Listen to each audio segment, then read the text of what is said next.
People have created plenty of fascinating, innovative, and one-of-kind data visualizations. They can be inspiring, thought-provoking images that make you gasp for air. But how do you instill originality, creativity, and the ability to think outside the box? We have got a couple of tricks up our sleeves to help you to get your creative juices flowing. Remember that among the noise in the data, there is a puzzle to solve, and insights to locate, and deliver in a visual experience in distinct and different ways.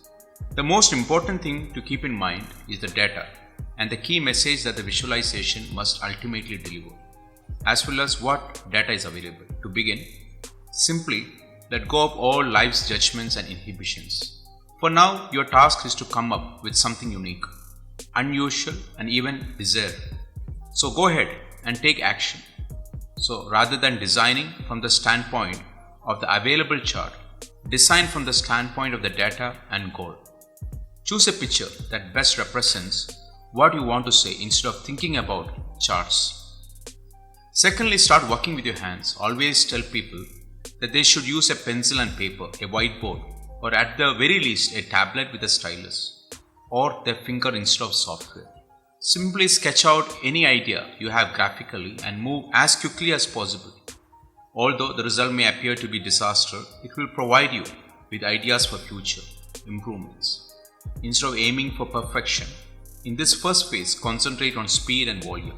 We recommend concentrating on data visualization creativity, the various types of items, the number of variables in total, how they interact with one another, the most important thing you are trying to say to your audience, and what is the level of granularity. As a result, work quickly and accept the strange and ridiculous ideas once more. Even if they don't work, which happens from time to time, they'll get you to consider new ideas that might work better. Spend 30 minutes in this manner, brainstorming, then leave it alone for a long time. Then leave for a while, come back later and try for 15-20 minutes. Repeat this process at least 3 times to generate many ideas. Then you can carefully examine your sketch and filter out any obvious flaws which you should hopefully have. Remove any items that don't work, but don't get rid of everything. Simply erase them from your mind before moving on to the next step in the design process. You can even draw a circle around better than average but still legitimate suggestions. It is possible that there are too many data points for that one thought that consumes so much space. It is possible that the names are unnecessarily lengthy.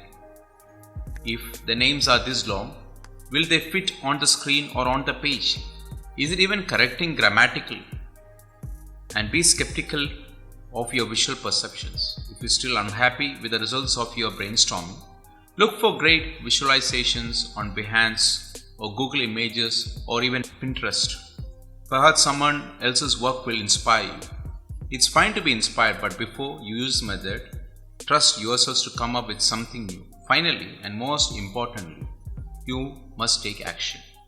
Creativity is a movable muscle that can be honed. The more you use it, the more powerful it becomes.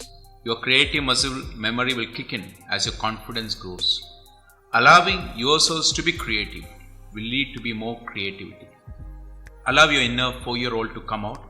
He or she may come up with all kinds of new and strange ideas with no consequences.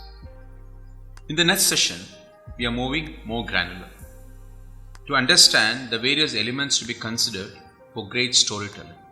If this was the first session you have attended, remember this is a series of storytelling sessions, and watch the sessions 1 and 2 for you to have a strong foundation before we move ahead. Bon voyage.